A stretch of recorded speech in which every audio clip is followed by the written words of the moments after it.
The story begins in a town that could easily be overlooked on a map, a place so small and ordinary that it never made the news for anything remarkable.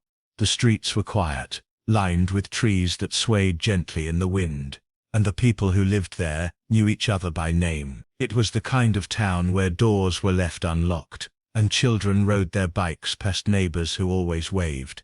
But sometimes, the places that appear the safest hide the darkest secrets. In this unassuming community, behind one house with a trimmed lawn and curtains always drawn, there was something so disturbing, it would later shake not only the town but everyone who heard about it. The family who lived in that house did not stand out. The father went to work most mornings, dressed in plain clothes that fit in with the rest of the working-class men. The mother was polite but kept to herself, never spending long in conversations at the grocery store. Their 2 children seemed ordinary, carrying backpacks as they walked to school, blending in with other kids in the neighborhood. To anyone watching, they were just another family. And yet, beneath that perfect disguise, there was something very wrong. The facade of normalcy was only a mask, carefully designed to keep suspicion away, while a hidden story of horror unfolded inside. At first, no one thought much of the family's quiet nature. After all, every town has its share of people who prefer privacy. But privacy in this case wasn't just about avoiding gossip. It was about shielding secrets too dark to reveal. The house itself carried an unsettling energy, though most people couldn't put their finger on why. The curtains stayed closed even in the middle of summer. Lights flickered on and off at odd hours of the night, and while the neighborhood was usually filled with sounds of children laughing and playing, their yard was always silent. Even the children who attended school regularly were withdrawn and seemed older than their years, carrying a heaviness that didn't match their age. Teachers noted it quietly, but brushed it aside, assuming it was just a phase. The true nature of the household only began to surface later, but the first seeds of suspicion were already there. One neighbor recalled seeing the father digging in the backyard late at night, long after everyone else had gone to bed. At the time, she dismissed it, thinking perhaps he was planting something or fixing a pipe. But the image stayed with her, haunting her long after she had looked away. Another neighbor noticed a foul odor drifting through the air on hot days, sharp and metallic, but assumed it came from a nearby trash bin or a dead animal. These signs were scattered like puzzle pieces, but no one thought to put them together. In small towns, people trust too easily. They want to believe the best about those living next door. That trust would become the very thing that allowed the nightmare to continue unnoticed for years. Inside the house, the truth was darker than anyone could imagine. It was not a home filled with warmth and love, but a place of control and silence. The father maintained strict authority, the kind that didn't just demand obedience, but bred fear. The mother, though outwardly gentle, lived with secrets of her own, guarding them with quiet determination. And the children, though innocent, had already learned what silence meant. They never invited friends over. They never spoke about life at home. Their quietness was not shyness. It was survival.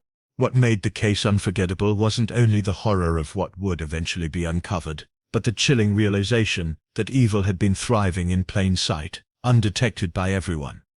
Neighbors smiled at the family, teachers handed out grades without probing deeper. Even the mailman, who delivered letters day after day, saw nothing unusual. It was as if the house itself wore a mask, tricking the world into believing everything was normal. The family became experts in deception, blending so well into their surroundings that no one even thought to question them. This story was not about a sudden explosion of violence. It was about years of secrecy, years of hiding in plain sight, and when the truth finally surfaced, it was not only the scale of the crime that shocked people, but the quiet way it had unfolded, unnoticed by all. For so long, the family managed to conceal their darkness under the shell of ordinary life. Their neighbors never knew that behind the trimmed lawn, the closed curtains, and the carefully constructed smiles, something unspeakable was festering. It was this contrast, the picture of normal life, covering something monstrous, that would later make this case one of the most disturbing ever uncovered. The first sign that something was terribly wrong came in the form of a phone call to local authorities. It was a neighbor, her voice uneasy, as she explained a smell drifting from the family's backyard. She described it as sharp, metallic, and unlike anything she had smelled before. At first, she thought it might be a septic tank issue or perhaps a dead animal buried under the soil, but as the days went on the odor grew stronger and impossible to ignore. Reluctantly, officers were dispatched to check on the property, never expecting that this call would lead to one of the most disturbing discoveries of their careers. When they arrived, the house itself seemed as ordinary as ever. The lawn was cut neatly, the curtains drawn, and there were no obvious signs of distress. Yet the smell was undeniable, growing heavier as they stepped into the backyard. The earth was uneven in places, with patches that looked freshly disturbed. Small mounds of soil caught the officer's attention, too irregular to be explained away by gardening. One of them crouched down and brushed his hand over the dirt, noting how loose it felt, as if it had been turned over recently. It wasn't enough to prove anything, but it was suspicious enough to warrant further investigation. The first discovery wasn't a body, but something small, an old toy half buried in the soil, its paint chipped and its arm missing. At first glance, it could have been dismissed as nothing more than a forgotten plaything, but the way it was positioned in the dirt felt unnatural, almost deliberate. Not far from it, investigators found a broken pair of glasses with one lens cracked, and beside that, a half-burned diary, whose pages were too damaged to read fully. These objects seemed random, but their presence set off alarm bells. Why would such personal items be buried in the yard? Who had they belonged to? As the soil was carefully turned over, the smell intensified, and what emerged sent a chill through even the most experienced officers. Beneath the layers of earth lay bones, fragile and yellowed with time. The remains appeared to be human, though at first it was unclear whether they belonged to an adult or a child. Shock spread among the team, but this was only the beginning. Forensic teams were called in, and soon, the entire backyard was marked with tape and floodlights, transforming the once quiet home into a full-scale crime scene. The family was nowhere to be found during the first stages of the investigation. Their absence only deepened the mystery. Neighbors, standing on sidewalks and watching from their windows, whispered in disbelief as officers moved in and out of the property. People who had lived next to the family for years struggled to accept what they were seeing. They remembered barbecues, casual greetings, and holiday decorations. None of it made sense in light of what was now being uncovered. As the digging continued, investigators realized the first set of remains was not alone. There were multiple sites across the yard where the soil had been disturbed, each one concealing something sinister. Every patch unearthed brought more evidence that this was not an accident or a one-time act, but something far darker and more deliberate. Each discovery felt like a piece of a puzzle, but the overall picture was still too horrifying to grasp fully. Forensic experts began carefully cataloging everything found in the soil. The personal belongings were particularly unsettling because they hinted at the lives of the victims. A photograph torn in half, a necklace missing its chain, scraps of notes with words smudged by fire and soil. All of these suggested that whoever had been buried here once had a story, a life, and people who may still be waiting for them to come home. The fact that they were hidden in such a way suggested not only cruelty but also planning. What unsettled investigators most was the precision of the burials. These were not chaotic or rushed.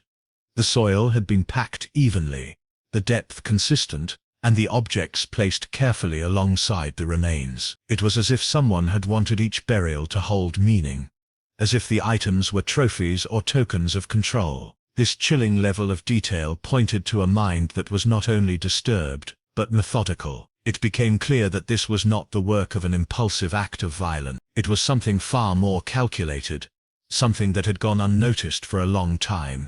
The case escalated quickly from a foul odor complaint to a homicide investigation. And soon, the news spread beyond the small town. Reporters arrived, cameras flashing as they tried to capture the scene. The nation would soon hear about the family whose house held a secret graveyard. But in those first moments, as officers and forensic teams worked tirelessly through the night, the overwhelming question hung in the air. How many bodies were buried here, and who were they? The backyard, once a place that should have been filled with laughter and life, had become a silent witness to years of hidden darkness. Every shovel of dirt brought the investigators closer to a truth they were not sure they were ready to face. The objects buried alongside the remains hinted at a story that had yet to be told, a story more terrifying than anyone could have imagined. And as the night deepened, one thing became clear: the house was not just a home, it was a facade built to hide the unthinkable.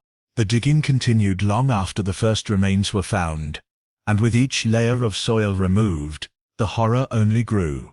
What began as a single discovery soon became a pattern that investigators could not ignore. One body was unsettling enough, but when a second and then a third were uncovered, the reality set in that the backyard was not just a burial site, it was a carefully constructed graveyard. The more the team searched, the more they realized that nearly every corner of the yard had been disturbed at one point or another. What they were uncovering was not random. It was systematic. Someone had been using the soil behind the house as a secret place to hide the evidence of repeated acts of violence. The first forensic examinations provided details that chilled even the most experienced experts. None of the remains matched the family members who lived in the house, which eliminated the possibility of a domestic tragedy being hidden away. Instead, these were outsiders, people who had vanished from their own homes and lives, only to end up buried here. The remains belonged to different individuals, of varying ages and genders. Some bones bore marks that suggested violence, while others were in such a state of decay that the cause of death could not immediately be determined. Still, the message was clear: whoever had done this had done it more than once, and with a disturbing degree of planning. The personal belongings buried with the bodies only added to the sense of unease. Investigators catalogued each one, from small trinkets to larger, more recognizable objects. A locket with a faded photograph of a child inside, a cracked wristwatch still showing the time it had stopped, torn scraps of clothing that appeared to have been deliberately cut. Each item seemed to tell part of a story, but the full picture remained out of reach. For the investigators, it was as if the killer had been leaving behind a twisted signature, a way of turning each grave into something more than just a disposal site. The objects felt ritualistic, as though they were carefully chosen to mark the memory of each victim. The local community was in shock as the discoveries made their way into the news. Families who had long mourned missing loved ones began to wonder if the answers they had been waiting for might finally be surfacing. Calls flooded the police department from people in neighboring towns who recognized the items shown in early reports. A mother claimed the glasses belonged to her son who had vanished 3 years earlier. A brother said the diary might have been his sister's, destroyed in part but still bearing her handwriting. For the first time, the case began connecting itself to a much wider pattern of disappearances that stretched far beyond the quiet town where the house stood. Inside the investigation, the tone shifted from curiosity to dread. Detectives began to realize they were not simply dealing with a killer who had acted in the heat of the moment. They were facing someone who had built an entire system of control and concealment, someone who had maintained the appearance of normal life, while committing acts of violence repeatedly, without detection. The precision of the burials, the selection of objects, and the range of victims suggested a person, or perhaps more than one person, who had devoted significant effort to this secret life. It was not impulsive, it was planned, calculated, and horrifyingly consistent. Even more unsettling was the possibility that the family as a whole might have been involved. The sheer number of burials suggested that this was not something a single individual could have managed without someone noticing. The neighbors recalled the mother's distant demeanor, the father's late-night digging, and the children's withdrawn behavior. In hindsight, each of these details seemed to hint at a household where silence was enforced and complicity was expected. Investigators began to ask whether the family had operated as a unit, each member playing a role in maintaining the facade while keeping their secret hidden. As the bodies piled up, the scale of the crime became impossible to ignore. Forensic teams worked around the clock, turning the backyard into a maze of tarps, evidence markers, and floodlights. The house, once seen as just another part of the neighborhood, had become a symbol of something far darker, a place where human lives had been stolen, hidden and forgotten. The entire property was cordoned off, and the media descended in waves, trying to capture the scale of what was unfolding. Headlines across the nation labeled it a house of horrors, and with each passing day the story grew more disturbing.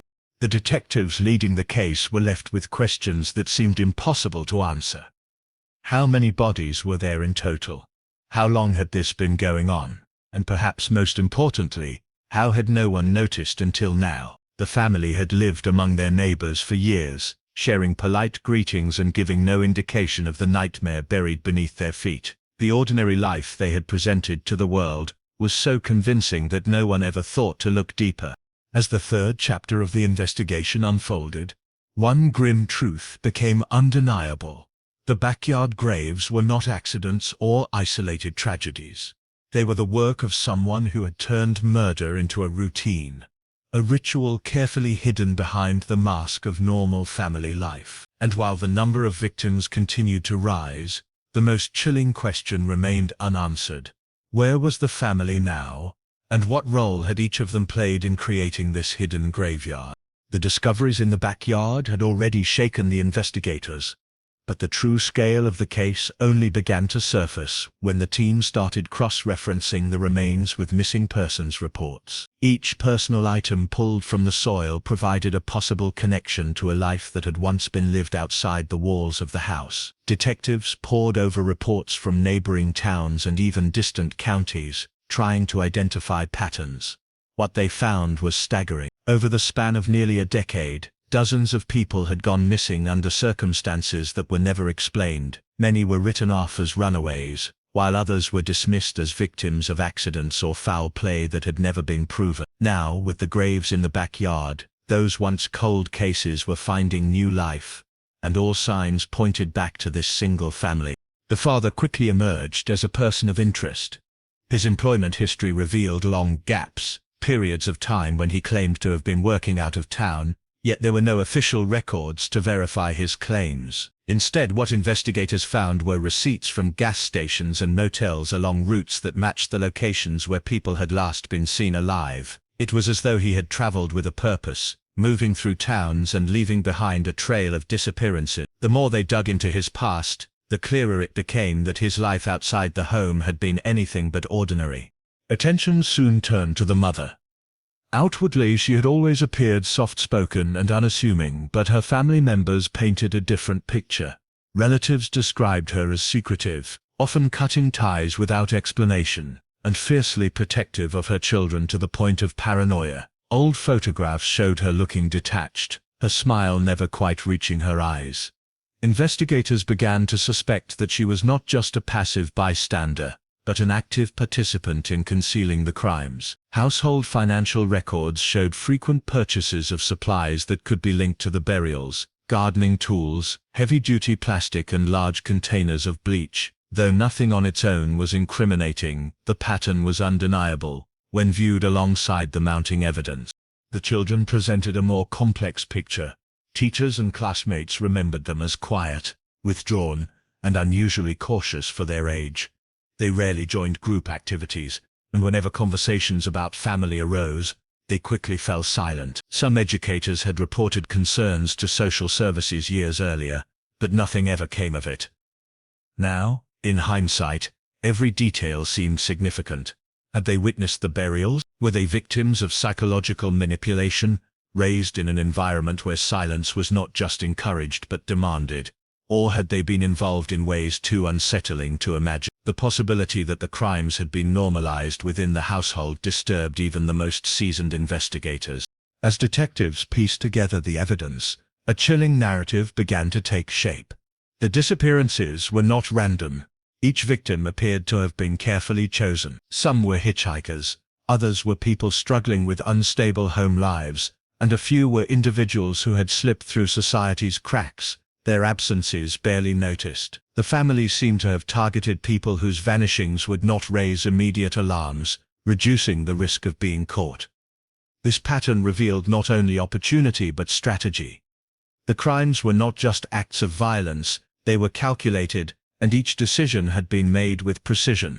The wider community reacted with shock and disbelief as the revelations came to light. Families who had been searching for loved ones for years began flooding the police with calls, hoping for answers. Candlelight vigils appeared overnight, with photographs of the missing placed side by side on posters. The quiet town, once seen as safe and ordinary, was now under a national spotlight. Its streets swarmed by journalists and camera crews. Residents struggled to reconcile their memories of friendly waves and polite greetings with the monstrous truth being uncovered. It became nearly impossible to believe that such darkness had existed in their midst, without anyone suspecting it. For law enforcement, the case was unlike anything they had handled before. Not only was the scope of the crime overwhelming, but the possibility of complicity across an entire family raised troubling questions about how to proceed. If each member had played a role, how could the justice system account for the depth of their involvement? Were the children victims or perpetrators? Could the mother claim ignorance when the evidence suggested otherwise? And how had the father managed to carry on a double life for so long without drawing attention? Every new answer seemed to raise even more questions, and the complexity of the case grew heavier by the day. The investigation became an exercise in confronting the unimaginable.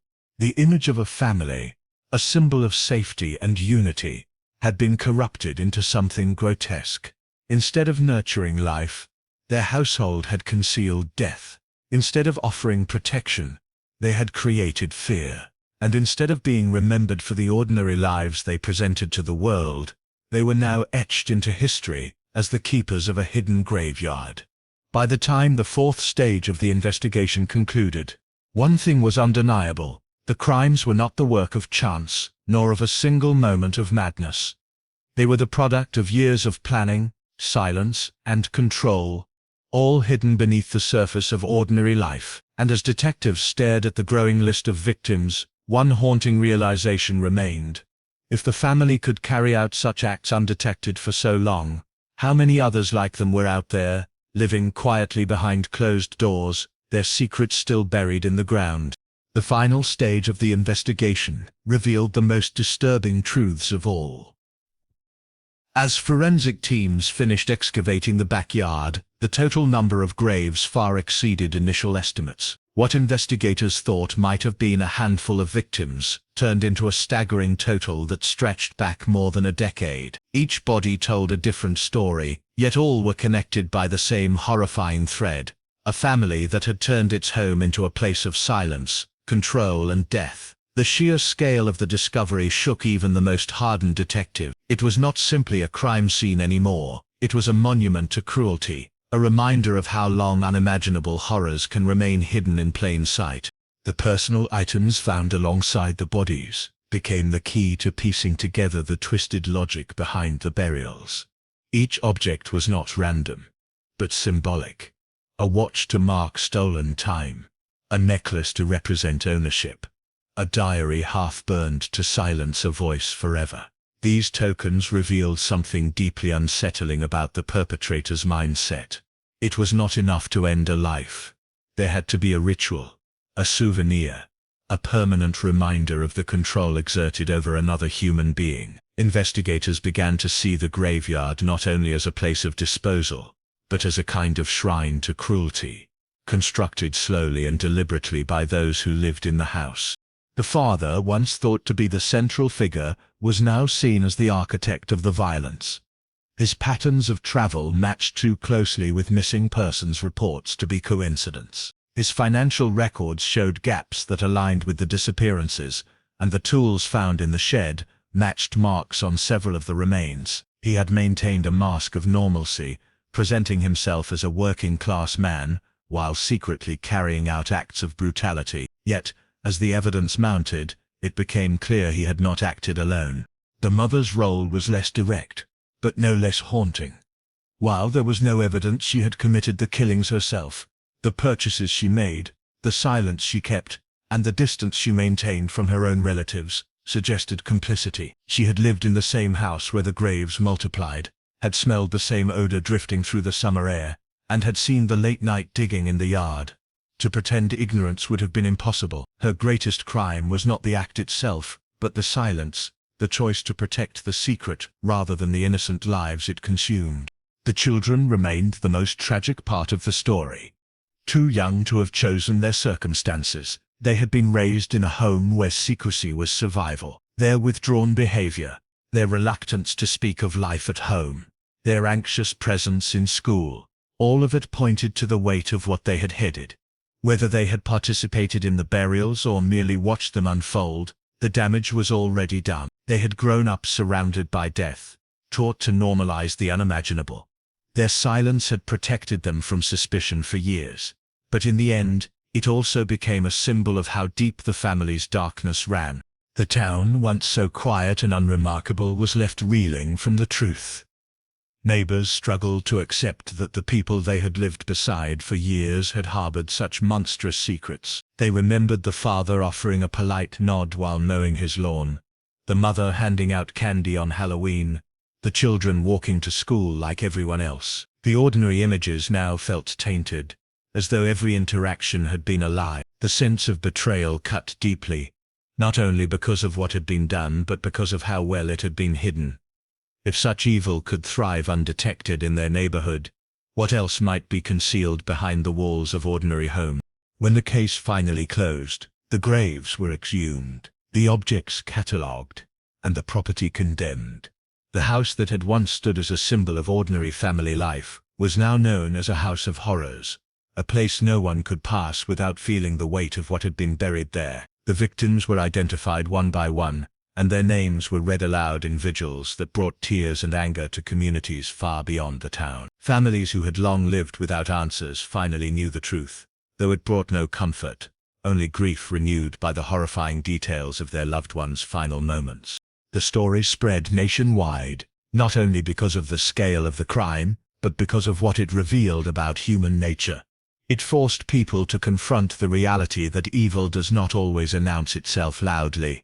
It does not always appear in obvious ways. Sometimes, it hides behind polite smiles, drawn curtains, and freshly cut lawns. It thrives in silence, protected by the willingness of others to believe that everything is normal. That was the most terrifying lesson of all. In the end, the case left more questions than answers. Why had the family chosen to live this double life? What drove them to create a graveyard out of their own backyard? How many opportunities had there been for someone to notice before it was too late? Those questions lingered long after the investigation ended, echoing in the minds of investigators, neighbors, and everyone who read about the case. This was not just another true crime story. It was a reminder of how fragile the illusion of safety can be, and how easily the ordinary can conceal the monstrous. The case was not only about the victims or the perpetrators, but about humanity itself, the capacity for cruelty, the power of silence, and the terrifying truth that sometimes the darkest places are the ones that look most familiar.